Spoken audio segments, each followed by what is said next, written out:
Today's episode is sponsored by Coros.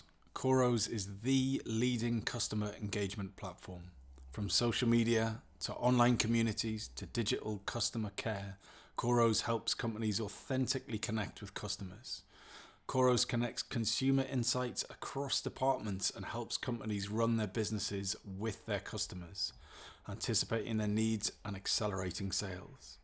Coros works with over 2,000 brands, including 52 of the Interbrand 100 companies, and powers over 500 million digital interactions every day.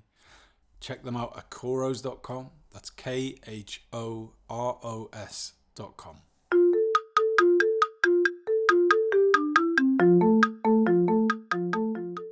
Hello and welcome to the Shiny New Object podcast. My name is Tom Ollerton. I'm the founder of Automated Creative, and this is a podcast about the future of marketing.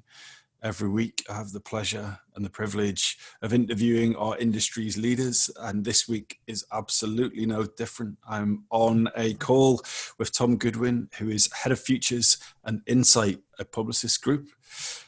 I had the good fortune of interviewing Tom on the podcast last year. It's a very popular episode, but we're not going to follow the normal form because I've already spoken to Tom in the past. But Tom, for anyone who hasn't met you, doesn't know you, isn't aware of what you do, can you give the listeners a quick overview and some insight into how you do what you do? Of course. Thank you for having me back on the show or the podcast or whatever we call this. So I'm Tom, and many people will know precisely what I do, and many people will know nothing about it. But in short, I've worked through a variety of different agencies within advertising, from creative agencies to PR agencies to innovation agencies to digital agencies. And now I have a job which is to kind of look at the future. I don't call it futurism because I think that's a nonsense word that means that people think we're arrogant. It's my job to kind of look at how the world's changing and how it's not. So what differences is technology making? Like, how is it changing people's behaviors? How is it changing business models? What does it mean that we can now do? And also, let's look at the things that are really not changing. Let's look at the technology that everyone thinks is a big deal and move it to one side. So how can we have provocative conversations and inspirational workshops that make us feel better about how we can make the most of our future together? That's kind of what I do. So just a couple of things in there. How you see you moving away from the word futurism, because you see that as nonsense. I heard recently that actually you can do a degree in futurism now. There's a futurist qualification. Is it the word that annoys you, or the people that use it? I think there are many words that are very precise, and over time they become overused to the point where the meaning of them becomes confusing. And I think what 20 years ago was quite a scientific process of scenario planning and notions like the cone of plausibility has now turned into the kind of theater of confusion. So, well, you're going to have to go back one step. What is the cone of plausibility, if not a prog rock album? I was going to say, it does sound like an amazing album or band or sort of tribute act or something. I mean, it's this idea that somehow you can use data from the past and imagination to rule out things that are definitely not possible. And then you can almost create like the standard deviation of what is possible and what is probable. And then you can start to do scenario planning within that broader context. But we might lose your listeners if we talk about it much more. But I've become slightly fed up with this fact that you only really get noticed if you say outrageous things. So you either have to say that the virus is going to kill everyone, or you have to say it's a conspiracy theory, or you have to say there's nothing, or you have to say that global climate change is worse than anyone ever thought, or you have to deny it happens. And our industry is the same. So you either have to say the blockchain is going to destroy every single business model, or you have to say it's a total waste of time. You have to say that 5G is going to change everything, or you have to say it's going to change nothing. So I try to explore the nuance between these things, which is to be more practical. And I think my role is somewhat about the future, but it's really about today, because I mean, we haven't made the most of 4G yet. You know, you don't fly with British Airways and think, wow, you know, they're using the capabilities of 4G in this app. I mean, it looks like they kind of wish the internet had never happened.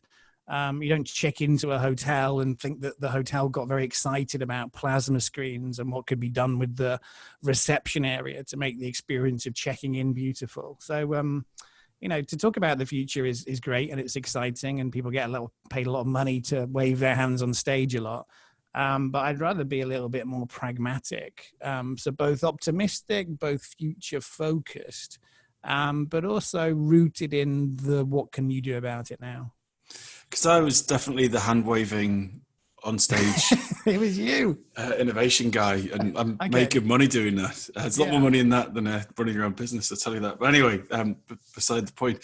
And what good fun it was. But I think what's always struck me about your commentary is you have this strong thread of being very negative. I think you've called it in the last 5 minutes kind of practical or realistic. But you're in the habit of shooting things down when they are too shiny and new, which is always makes good reading and often good sense. But how do you do it? What's your process? How do you look at the shiny new objects and break them down into, is this of any use? Are you like a Gartner hype cycle person, or do you kind of buy all the latest gadgets and get everyone in the office to use them? How do you reassure a client whether they should be interested in 5G, or they should just be doubling down on just delivering a decent iOS app? I know this is kind of giving the magic of my incredibly complex and scientific and unbelievably intelligent process away. But I just try stuff. And I think I'm just quite a normal human being that has perhaps slightly more knowledge about how some things work than others. And I'll try things. So, I'd get the Alexa. I was lucky enough to get on a program where I got it slightly earlier than other people because I write. And I just used it. And then I thought about it. And then I used it more, and I thought about it, and then I had opinions about it, which have not really been proven to be wrong. So I kind of said that it wasn't really going to change that much, and it was going to be an additive user interface, just like touch is, or just like keyboards are. And it probably won't mean the profound rethinking of business models, but it will just be another way that we can do a few things like listen to podcasts. But that doesn't come from any incredible scientific knowledge or access to exclusive information. It just comes from me having it and playing around with it and thinking. And I don't think it's that hard, really. I think you can use a chatbot and just think, fuck, that's shit. Like, this is a terrible way to treat your customers. And then you can just think, well, I guess lots of people are going to use it because it's going to appear to save money. So I guess there's going to be a period where lots of companies embrace it. And then there's going to be a few slightly more higher end companies that think it's a bit dismissive. And then its use will start to fade a bit. So I think the Gartner hype cycle is an absolute load of nonsense. I think things appear on it and then disappear. If you look at everything that's actually changing the world quite a lot, none of it's ever appeared on there. So there's a lot of money to be made from the complication of this stuff. And there's a lot of money to be made from assuming these things are scientific and logical and rational and based on code. Whereas I believe in the kind of power of human flesh and our own imagination. And I make my predictions based on an understanding of politics, an understanding of reality, an understanding of what normal people are thinking and doing. So I spend a lot more time in bad shopping malls in dodgy parts of Birmingham than I do in Silicon Valley. I spend a lot more time in third-tier Chinese cities than I do with Israeli startups, because that's where reality really happens. So what new shiny things have you dismissed or backed in one of your inspirational sessions with your clients recently? I profoundly believe that there will be some extraordinary things that get developed soon. I don't believe that we're at the kind of end of innovation and all new ideas under the sun are here. But I also think that metaphorically, we've been given the most amazing Lego toolkit. And it's no point in waiting for some more Lego to arrive next week before we start making stuff. Like, let's look at what we have now. Like, mobile phones are incredible devices. The cameras on them are extraordinary. Things like QR codes or image recognition, things like sort of tactile interfaces, things like the gyroscopic function of your phone. Like, we have these extraordinary technologies right now. The experience that you could have when buying clothes could be mesmerizing. You could buy clothes and from the internet and they could fit. I mean, that would be nuts, wouldn't it? Clothes that actually fit because they're the size they say they're going to be. And then you can fall in love with your pair of jeans. And then when you decide that, your jeans are getting a bit crap now, you could open up something on the inside, and maybe there'd be a code, or maybe they'd actually be proud enough of their jeans to say what they're called. And then maybe you could hover over that code and buy the same pair of jeans again. I mean, that would be nuts. So there are kind of $100 million ideas like that out there that are not rooted in any technology that we didn't have 10 years ago. I mean, I did a QR code campaign for Nokia, the world's first outside of Korea and Japan.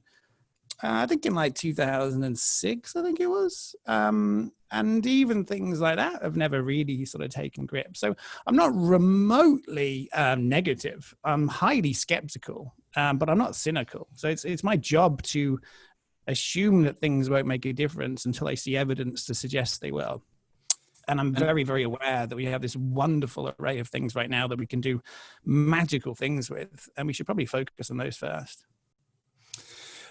And have you been pitched anything recently on LinkedIn or elsewhere, or in the street, or a third-tier Chinese city, where you thought, I am going to park my skeptical mindset and get swept along with the possibilities of this new technology? I think a problem that we have, and I mean this very respectfully, but often the people that know the most about technology are those who understand least creativity. And often the opposite is true. So people who really understand how to make a movie, how to kind of craft a narrative, are those who are most reluctant to experiment or to try. And there are moments. So I've probably tried VR headsets maybe 30 times in my life. And I was lucky enough to get access to the Microsoft HoloLens when it was still a prototype, which was a completely mind-bending experience. And I've always known there's something there. And it's always occurred to me that there will be a time when someone creates a use case for VR and it will be extraordinary. So I'm highly optimistic about what is possible in that space, but I'm aware that we're a very long way away from it. And it was quite odd in that I went to some kind of sort of science exhibition that actually was kind of aimed at kids, but I didn't realize it. And they had extremely boring VR. Like there was just a VR headset, which was not very good quality. And it was just a kind of Ghanese marketplace. And it was just someone walking around the Ghanese marketplace. And there was something wonderful about it because you were basically able to kind of experience something very rudimentary that was quite engrossing in its sort of normalness. And I thought, actually, this is quite interesting because you could imagine a scenario where on a Sunday afternoon, you put on a really good headset and you just tune in, a bit like webcams used to be. You could sort of tune in to the woman that's going to go walking along a canal in, Rotherham, and there's going to be someone that's going to go skiing in St. Moritz, and there's going to be someone that throws themselves out of an aeroplane, but there might also be someone that's walking around Brixton Market or something. And there was something quite odd about being able to be in a moment and to stare and to take it all in without actually having to worry about the fact that someone might talk to you or that it's rude to stare. So there are little moments like that where you're like, there is something here. And I wonder how that gets explored. See, I wonder about whether VR is actually already at its maximum, because I think in some ways listening to audio is quite like virtual reality. You put two headphones in or on and you listen to a band and you're like, oh my God, I'm in the same room as the Doors or the Beatles. Or, and you're not going, I'm having an audio life replication experience. You're just listening to music, right? You forget the medium once you've got over the fact you've got new headphones or whatever. Yeah. And so I think having coming out of innovation as a job, I've realized that the horrible hidden truth of innovation is that for innovation to be successful, it's got to become boring. And the example I always use is the light switch, right? The first time you press the light switch was amazing, but then once you've done it 1,000 times, it's completely boring. And the only way it can get scale and be profitable is when it kind of becomes boring. And I think that, there's very few people who get excited about headphones in general scheme of things. Yes, obviously there are some people, but generally when people put their headphones on, they forget they're wearing headphones. And I think the really interesting that example, the Ghanaian market, is that you put on a VR headset and you're somewhere else. You're literally transported. And if you're still going, oh my God, I'm wearing a VR headset, you're missing the point of the fact that you've been transported somewhere else. So in some ways, maybe there isn't that use case. Maybe it's just like a pair of headphones for your eyes. It gives you the experience of something that was recorded previously or live directly into that part of your brain. Yeah, no, that's true. I think as an industry, we mainly make our money by saying yes, not saying no. And therefore, we're obsessed with creating as much stuff as possible rather than removing it. So the use cases you see for a technology like AR, which are actually, again, you can see there's something there.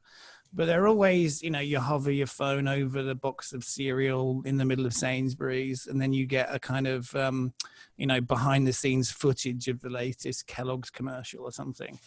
And it's like, who in their right mind would ever even consider doing that? Whereas actually, if you could look at the back of a box of Kellogg's and then it, gave you a list of a balanced diet for the day, and then you could press a button and some strawberries and some milk, and a sort of book on healthy living was all bundled together and then delivered to your home 30 minutes later. Like the removal of the friction of buying other items, actually, that's where it starts to make sense. Yeah, or the technology that they actually use is cardboard and print, and they have a great bit of branding and a lovely picture and all the rest of it, and you pick it up and it's done, right? You don't need to complicate that. And there was always that brief at creative agencies where a brand would come in and go, right, the World Cup's on, what digital experience can we create to innovate and revolutionize the football experience?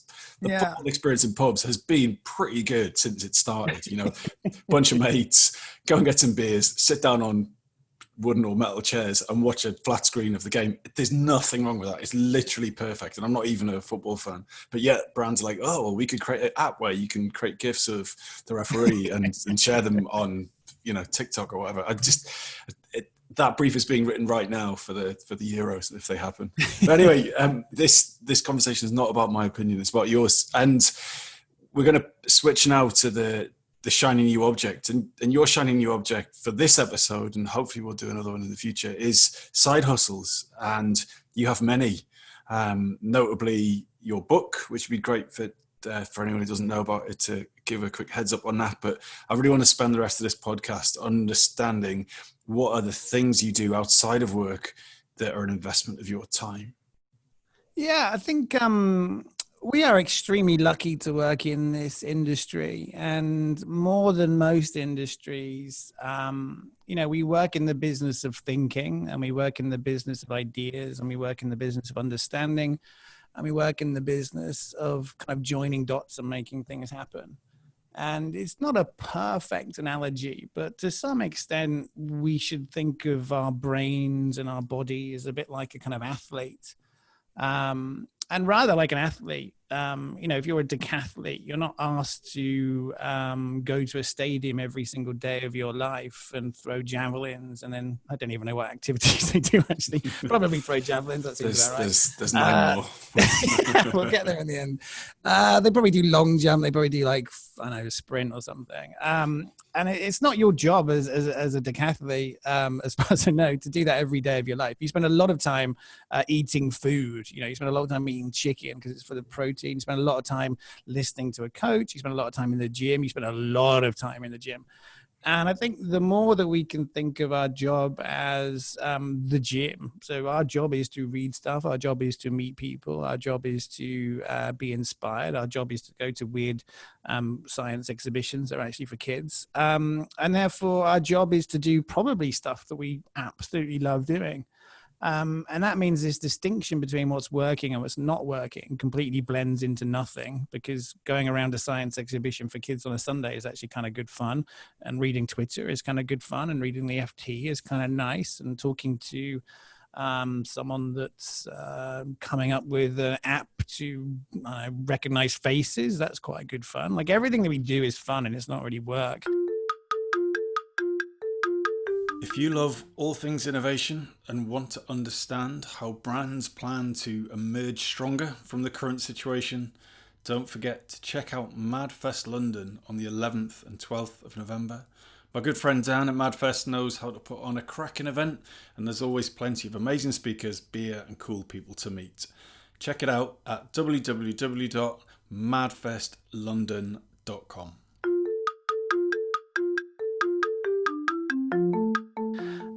So in the ingestation of this stuff, it's hard to know what's working and what's not. And then in the kind of output of our brains, it's quite hard to know what's our main job and what's just stuff that we do at the same time. Because if Daley Thompson is unbelievably good at throwing the shot put, you know, it seems kind of okay that maybe that evening he could kind of, you know, throw a garden cane in the garden, and that's not a side hustle and that's not illegal. It's not. It's kind of wrong for him not to do that. So I think one needs to get much more comfortable with the blurred lines of this stuff. And, you know, Publicis can be my football team. It can be the kind of team that I play for every week, but that doesn't mean I can't have a kick around the park. It doesn't mean I can't play for my country as well. I have to jump in with a Daley Thompson story, though. Which it's about once a year someone mentions Daley Thompson, and I have to get this story out. So he found out apparently that his closest rival, who was, I don't know, this geezer, that he didn't train on Christmas Day. Yeah. So Daley Thompson was like, "I'm going to train on Christmas Day." So he knew that at the next Olympics, that whatever happened, he had 4 days extra training on him to give him that extra bit of a. Anyway, this isn't a motivational quote. Do some sit-ups, everyone. Come on, eat some yogurt. So I like that idea of it being a blend, and I think that in fairness, you're probably in one of the few jobs where that is true. I'm sure if you're doing PPC campaigns week in, week out, it might get a bit tiresome to just crank out those for your grand's corner shop at the weekend. But it's I mean, I'm not saying you're wrong, but I'm saying it would be worth looking through all the jobs that are had by people who might listen to a podcast like this, and then figure out places where it's kind of ludicrous because they've got such a specialism that it's stupid for them to do stuff outside of that. And then look at people who are lucky enough to have more generalist jobs. And I would hope that a lot of people listening to this would realize that even though they are, you know, quote, only a media strategist, that actually reading the FT and knowing about EBITDA is not a bad use of their time. Or even if they are only a sort of influencer marketing agency CEO, that actually is still quite good for them to know about PR or to know about startups. So I think the more that we can get comfortable with this idea that it's not indulgent to go to the gym, it's our job to. And the more that we can protect our time away from crap meetings and protect our time away from reading nonsense emails.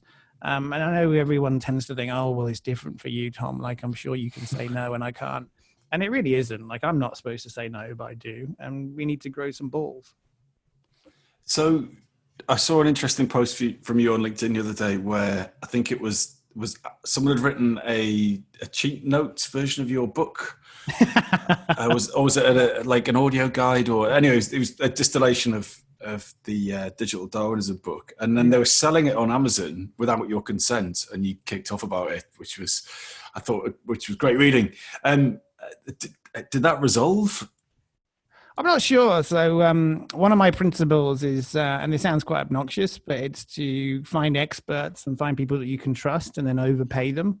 So it's not my job to become an IP lawyer overnight. Like, I have a publisher, I have a literary agent, neither of which I pay directly. So I just gave it to them to sort out. And can you just give the audience a quick overview of the book for those who haven't read the abridged version for $1.99 or whatever it is? Yeah, what you should really, I mean, actually it's a genius ploy where it's content marketing from a book, because I know if you download the abridged version, it'll be so fascinating. You'll want to see the whole thing. What I say, my book is kind of designed to be a no-nonsense guide for the changing world. So it's kind of, I mean, the spirit of what I talked about already is kind of encapsulated in the book, but it's looking at everything from the design process and how we can change the assumptions on which we make businesses or products, all the way through to how we should think of the internet as being a kind of connective tissue between everyone, and how that changes some of the fundamental rules of business. It looks back at how people tend to get technology wrong, and how often we adapt what we've done rather than rebuild around it. So it's I'd like to think it's relatively easy to read. It's relatively interesting. It's relatively helpful. It seems to get quite good reviews. I don't really take it very seriously. Like lots of people think they're born to write a book, and they think that the book's going to be the savior of their career, or they're going to launch an agency off the back of it, or become their speaking gig. And I just did it because people kept on telling me I should, and I thought I'd give it a try. And so what else have you got going on outside of going to kids' science fairs and hunting down thieves on Amazon? Yeah, other than beating people up on the internet. I do lots of stuff. I haven't really sort of, well, the first thing to say is that this was never my plan. Like, it's quite easy in my situation to sound deeply smug about all of this, as if somehow I had a vision. And everything that's ever happened to me has been a mixture of lots of energy and lots of passion and belief, and this sort of notion that it's okay to be different, and then doubling down a bit on things that work. And slowly over time, I've kind of ended up in a situation where I'll probably have about, I don't know, maybe 15 or 20 different income streams. There'll be everything from, I mean, it depends on how granular you want to get, but it might be that my book gets sold for its 9th country of translation. So you just get a check in the post for translation rights. It might be that they turn it into an audiobook. It might be that... Oh, who's done your audiobook? Did you do it? No, I didn't actually, and I don't really. So disappointing. I think it's so much better. Like Steve Martin reads his own Born Standing Up, which was just incredible, and I don't think it'd be quite the same if it had been Ian from Audible reading it. But anyway, it is a very bad read. I mean, I don't read like the sound of my own voice, but I did think that I at least cared about my book, and therefore it might be quite compelling just because I had energy for it. And I mean, don't buy the audiobook. It's absolutely awful. Why is it so bad? What's wrong with it? I don't know. It's like, you know, when you just hear like an automated voice from, like, you know, Mind the Gap. It's like it's been read by a computer that had all. And had it been done with Amazon Polly or something, or was it actually a? I don't know. I think it actually was just the person that clearly didn't give a shit about it. It was like digital marketing. They had a special casting call for someone that, you know, sounded like they were just about to die or something like that. Or maybe they're now enriched with your spirit and have set up a I think I might do another agency. I might do another book, so maybe the next one I'll read or something.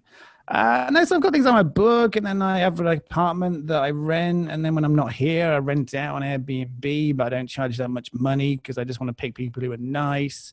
I did a training course. I get paid like a sort of monthly fee for my training course that I recorded. I think I noticed that was that on LinkedIn or was it Coursera or something? Yeah, it's, what is it, like Skillshare, I think it's called. So I'm not very good at being promotional, but it's amazing and it will change your life.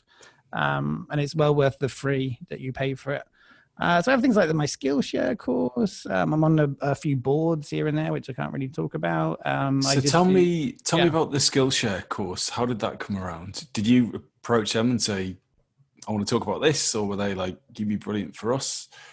There are two really fortunate things that I've got, and one is that I don't really need anything. Like, my fixed costs in life are very low. I've earned enough on some years to have lots more money than I ever deserved or wanted, and I realized it didn't make me remotely happy. So at this moment in time, I have a really nice quasi full-time job for Publicis, which pays me enough. And that just means that anything else that happens, I don't need. So I don't do any outbound ever. I just wait and see what happens. And then the second part to that is I'm extremely lucky to have what I guess some people might refer to as, and I hate this expression, a personal brand. And I really don't like the way that the world is going in this regard. And I don't like the fact that I'm benefiting from it. But it does appear that if a number of people know that you exist and think you're okay, it the awareness of that is what allows your inbox to be full of stuff. So why is that a bad thing? The personal brand sounds so cringe, and obviously, if enough cringy people say something, it becomes cringy. But is it actually that bad a thing? Like, should we all have a personal brand, whether we like it or not? Some people have successful ones, and some people don't. I mean, if you choose not to upload your picture on your profile, or keep your head below the parapet, you're still findable online probably, and that is your brand. You're choosing to not have a brand, which then becomes your statement to the world. But I'm not saying I disagree with you that it can be a bit horrible and a bit weird and a bit naff, but isn't there something powerful in that people should be harnessing and helping them have better careers or better experiences at work? No, I agree with everything you're saying. And this is something I could talk about for quite a long time because I think about it quite a lot. And I think the idea that the world has got to a place where people's reputation matters is a good thing. I think the idea that people who have a lot to say now have platforms to stand out, I think that's a very good thing.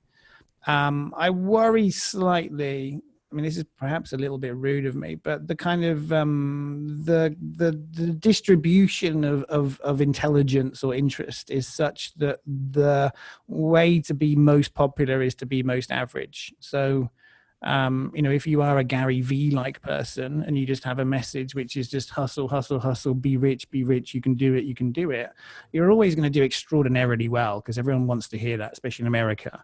If you have a kind of Tim Ferriss style message, which is quite approachable and accessible based on 4-hour working weeks, then you're going to do really well. If you're a kind of Seth Godin with quite a easily digested form of marketing, then you'll do really well. The problem is if you're unbelievably smart, and I'm definitely not, but if you're right at the other end where you're just crazy smart and you're writing for weird literary magazines like The Hedgehog, if you're talking about quantum physics, then your ability to become popular is basically zero. And it means that most people who are smart just try and figure out how to make their stuff understandable and digestible and agreeable, but with the right level of provocation to be interesting. And I kind of worry that the dynamics are going to start benefiting, and I probably have a little bit, people that have got a bit of confidence because maybe they're sort of British and they've got a nice accent, or maybe you're a male and tall. It's going to start benefiting people like me and people like Mark Ritson and people like Scott Galloway, and actually people that have slightly more doubt in their opinions, who are perhaps listening more than they are talking, who are perhaps talking about things in a more subtle and complex way. Perhaps they're women and they're not so immediately interested in speaking on a stage because they're not quite so driven by ego. I feel like the world will not necessarily serve those people as well as it should do. But do you feel that is a scale issue? Like if you want to be big, like as you mentioned, Gary V as an exponent of that, then you have you can make it, or you can do it, or you can learn it, or you can hack it message that goes out to everyone. But can't there be important personal brands that work on a tiny scale? So that I'm sure it's this similar gig in New York, but we're seeing in London lots of WhatsApp groups jumping up around niche topics. So our business runs an event that looks at creativity, ads, and AI. And we have a WhatsApp group. It's either full or someone's just dropped out and someone's going to jump in. And that's all we talk about. And there are definitely people within that conversation that have a personal brand, that they're not, you wouldn't recognize them in the street, or you wouldn't know specifically who they are, but they have a personal brand which is adding value to that community. And I don't even know what they look like, but they're in the right niche. And there's, I think you mentioned maybe the personal brand world doesn't suit women so much if you're, not as courageous as a tall white geezer or something. But there are lots of groups focused around women in advertising and inspirational women leaders and all the rest of it. So they may not be mainstream, but is that really that important? And I think even to quote you or Jerry Dakin or someone said that, like, never follow anyone that's got more than 3,000 followers on Twitter because, and I just thought there was something quite lovely in that, Because No, I mean, I love that as well. I mean, it's certainly the case that the more you dial into a particular expertise, the more it is likely that people have to know stuff, the more it's likely that people are still being themselves rather than performing. I mean, I'm not being dismissive. I'm being the opposite here. I think this is an unbelievably interesting conversation. It's stuff that people should be talking about. And I think I'm yet to form my opinions on it, because all I know is that I have been a person who has benefited from this environment of personal brands. And I am also aware that the people most keen to develop a personal brand are often people with the least to say. And they're the people who are going to wear funny clothes, and they have sort of simplistic statements, and they're on LinkedIn doing videos in their car for some reason, and they're talking about killing it and hustling it and how wonderful they are and how early they wake up and how much yoga they do. And I can't stand any of that. And I've always just been myself. So many of my tweets are misspelt. Many of them I delete later because they're embarrassing, because I've told off a client accidentally. And I guess you could almost call it a kind of postmodern brand, where my personal brand is that I don't have a brand, or you could be sort of cynical like that. But I really do just feel like my only content strategy is just to do whatever I feel like doing at any moment in time. But I worry slightly that I tweet a bit too much and that I'm a bit obnoxious. But then I'm just like, well, I don't know. I don't care that much. Yeah, you see, I'm the other side of that. Personally, I stopped myself tweeting at all, really, or even publishing that much, because I worry that it's too much even to even do it. I think there's definitely some kind of imposter stuff going on there. So it's interesting to see that you're the other side of the coin. You're like, I'll just do it, and then maybe it's good or bad. It's created this wonderful circle of me not caring has allowed me to do what I do, which means that then I don't have to care, but then I really don't care, and then it sort of it works quite well as a sort of virtuous circle. And I wouldn't necessarily recommend that to other people, and I would accept that I'm extremely lucky to have what I have. So to finish off, and we certainly weren't planning on talking about personal brand, but here we are. Yeah. Say someone is new to the industry or any industry, and they wanted to build their personal brand. What advice would you give them, or would you advise them not to do that? I was going to say, my main thing is that is a terrible, terrible, terrible attitude to have. You should be... None of this should feel like work. Like the moment that you have to tweet is a terrible day. Like, you should tweet like you've got diarrhea. Like, you should just be in a situation where you've just got so much stuff coming out of you that you can't control it. And unless you get to that point, then don't even think about it.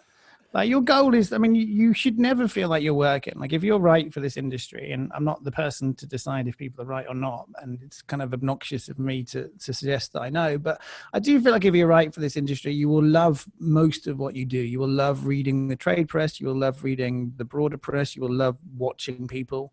You will love talking to your friends about habits that they picked up. You will be insatiably curious. And as a result of all that, you'll have all these opinions, and then you have all these beliefs, and you'll have all these things that you want to say. And as a result of that, then occasionally you will feel like you have something worth saying. And then you will say it. And then if it's interesting, then I would hope, and I might be wrong, but I would hope that the world is somewhat democratic these days. Like, if I see an amazing tweet, I would never occurred to me to figure out like what their gender is, or how many followers they have, or what their racial background is. If something's really good, I'm going to retweet it. It's just as simple as that. Like, obviously algorithms work in a way where I'm less likely to see it if people have fewer followers. But I do think we have a platform which is more democratic than it's ever been before. And that's extremely empowering, because it makes you realize that there is a degree, not total, but there is a degree more fairness in this than there has been before. I don't need to be related to the Hearst family to get published. I don't need to have a degree in journalism to get published. I can just have a thought, and I can have a little bit of belief that if it's interesting, that someone will notice that, and it will get a bit more coverage, and then that will give me confidence that I'm onto something, and that will give me a kind of degree of self-belief and sort of nurture my curiosity even more. And I think what can happen is that these things all become self-fulfilling and then the best people rise to the top. But maybe that's not true. I'm massively aware that some of the extraordinary people in advertising are not very well known at all because they're just doing their job really well. Yeah, it's several bear with social said that to me once. He said, like, if you got time to be a social media marketing influencer, you're definitely not doing enough social media marketing. And I thought that's very true. Who has now left the industry and does his own startup. Tom, we have to leave it there. We've come on a beautiful journey of you being skeptical about technology to being incredibly optimistic and encouraging about verbal diarrhea and love of marketing. You haven't let me down in any way in this conversation. It's gone completely where I didn't think it was going to go, and it's been brilliant. It's been wonderful chatting to you. Thank you. If anyone listening to this podcast wants to get in touch, what's the best way to do that? You'll probably see me, or my annoying face will be somewhere on your feed already, realistically, the way the algorithms work. But I think if you Google Tom F. Goodwin, there'll be Twitter and LinkedIn and websites and stuff. And what makes a good outreach to Tom? Email is definitely. I could go on about this for a long time, but I get a lot of requests for help, and I love that, and it's a wonderful problem to have. But be specific and honest and direct about your request for help. So if you want to know one great book to read, then that's a great question. Don't ask me like to name all my favorite books. If you want a job interview, then do some research and say, this is the job I want, and this is why I'd be uniquely placed to do it, and make it easy for me to say yes or no. So email is definitely the best way to get me though. tomfgoodwin@gmail.com. Brilliant. Thanks so much, Tom. Have a wonderful day. Hi, just before you go, I'd really appreciate it if you could take the time to write a review of the Shiny New Object podcast on Apple Podcasts or iTunes, whatever it's called these days, or whichever podcast provider you use. We're an indie podcast, so it would go a long way for us if you could just share the word and give us a bit of a support on those channels. That would just be fantastic. If you haven't got time, that's also cool. And yeah, if you could tell your colleagues about the podcast, and also, if possible, don't forget to subscribe. And I'd love to hear your feedback. If you'd like to speak on the podcast or be a guest, or you think I'm asking the wrong questions, anything, I'd be super interested to hear what you think. So please email me at tom@automatedcreative.net. That's TOM at, I'm not going to bother spelling it. Anyway, you'll work it out. Thanks so much.